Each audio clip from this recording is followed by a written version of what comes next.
প্রোনাউনের fact চলে আসছে। আমি কিন্তু গত ক্লাসে এরকম প্রোনাউনের কয়েকটা সেন্টেন্স আপনাদেরকে বুঝিয়েছি, না পারলে আমার জন্য দুঃখজনক।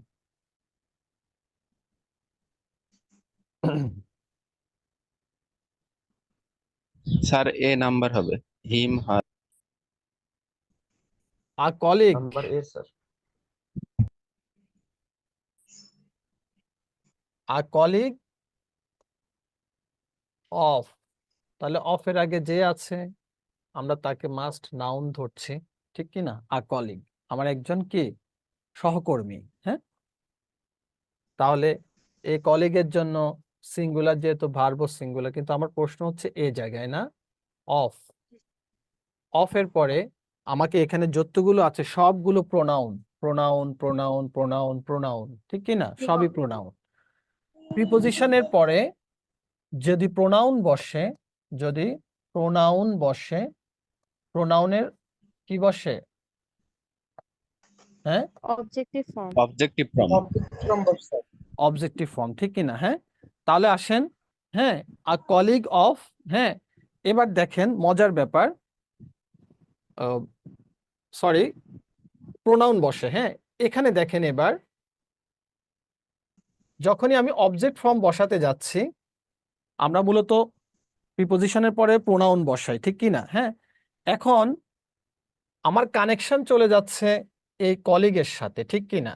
এখন দেখেন মাই বুক, এটা লিখি নাকি আমরা সব সময়? জি স্যার। লিখি, হ্যাঁ, এভাবে লিখি, দেখেন তো, আ বুক অফ মাইন, জি স্যার। লিখি। জি স্যার। এই জি দিনে স্যার। ওই ক্লাসে আমি এই পার্থক্যগুলো দেখিয়েছিলাম আপনাদেরকে, মনে আছে? জি স্যার। ওকে, এটাও পজেসিভ ফর্ম, এটাও পজেসিভ ফর্ম প্রোনাউনের, ঠিক আছে? মজার ব্যাপার, এই পজেসিভ ফর্ম একা একা বসতে পারে না, ঠিক আছে? মাই, হিজ, এগুলো একা একা বসতে পারে না, এগুলোর পরে মাস্ট একটা নাউনের দরকার হয়, মাস্ট একটা নাউনের দরকার, অর্থাৎ প্লাস চিহ্ন দিয়ে একটা নাউনের দরকার। বাট মাইন যখন ইউজ করি, মাইনের আগে আমাকে নাউন আনতে হয়। কি আনতে হয়? মাইন টাইপে, যেমন মাইও পজেসিভ, মাইনও পজেসিভ। তারপর দেখেন ইউরো পজেসিভ, ইউরসো পজেসিভ, ঠিক কি না? আওয়ারও পজেসিভ, আওয়ারসও পজেসিভ, দুইটার অর্থই সেম কিন্তু, ঠিক আছে? সাথে একটা র থাকে সবগুলোর মিনিং এ। বাট মজার ব্যাপার, এগুলোর পরে প্রথম রোয়ে, প্রথম কলামের এগুলোর পরে হচ্ছে নাউন বসাতে হয়, পরে বসাতে হয়। আর এগুলো যখন ইউজ করি, এগুলো আগে বসে। আগে হচ্ছে নাউনকে বসাতে হয়। তাহলে কলিগ আছে নাউন, দেখেন তো আছে? তাহলে জি এখানে স্যার। প্রিপোজিশনে আমরা কি বসাবো? কি বসাবো? মাইন। এই এখানে হচ্ছে তাকে পাচ্ছি আমরা, আ কলিগ অফ ইউরস তো আর হচ্ছে না, ঠিক আছে? দ্য কলিগ অফ না। মাইন, ঠিক কি না? মাইন হ্যাজ লেন্ট, লেন্ট হচ্ছে ভার্ব 3, লেন্ট আজ, ঠিক কি না?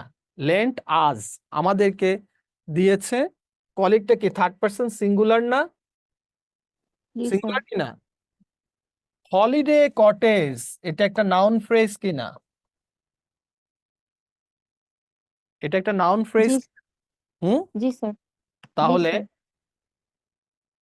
কোনটার পরে দেখেন তো, হিজের পরে নাউন বসাবেন, ঠিক আছে? হ্যাঁ, নাকি হিজের আরেকটা কি পজেসিভ বলেন, কে বলতে পারেন? হুম হার। হুম, হার স্যার। হিজের আর হার। আছে? হিজের আর আছে? হিজের আর পজেসিভ আছে? হারের আছে? জি স্যার, হার হিজেন আর নাই। হিজের নাই, ঠিক আছে? হার্স আছে, ঠিক আছে? হিজ, হিজেস নাই, ঠিক আছে? তাহলে মনে রাখবেন এই হিজের পরেই নাউন ফ্রেজ বসছে। হ্যাঁ, এই কলিগের সাথে হিজের রিলেশন, এই কলিগটা হচ্ছে সেই হিজ, এই পজিটিভটা এখানে আসছে, ঠিক আছে? জি তাহলে স্যার। এখন ক্লিয়ার সবাই? জি স্যার বাংলা অর্থ করার পর বুঝতে পারছি, প্রথমে নর্মাল করতেছিলাম এক মনে হচ্ছিল, তো এই বাংলা অর্থ করছি তখন দেখি যে হ্যাঁ, যে কলিগ অফ এখানে আমার কলিগ, যে আমাদেরকে তার কটেজ ভাড়া মানে এক দিয়েছে। সপ্তাহের ভাড়া এখানে দিয়েছে। আসটা দেখে মানে মাইন্ডটা বোঝা যায়, আস যেহেতু আছে মাইন্ড হবে। ঠিক আছে।